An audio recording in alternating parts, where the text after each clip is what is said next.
آجواد سه تا بیه چند دانه ای آجواد؟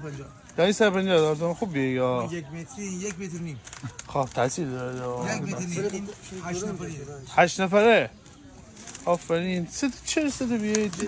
ابزار خربوزه با پوست خربوزه زرده با پوست خربوزه ابزار کار این نیمه باردی چی نیسته؟ آفرین 450 دارتون آجواد؟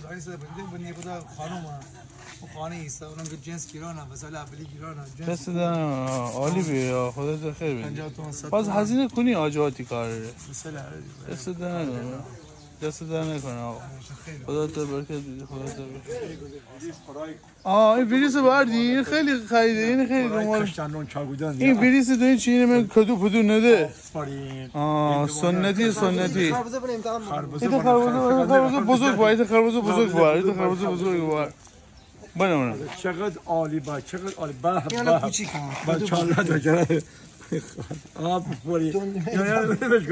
خیلی از عالیان کدو بزرگتر کدو هندوانه یه خربوزه بیار بازار رشتنشا تشریف بردی اینجا آویزون کن یاری یه دونه نمیفروشه همینجا آویزون کن ایوان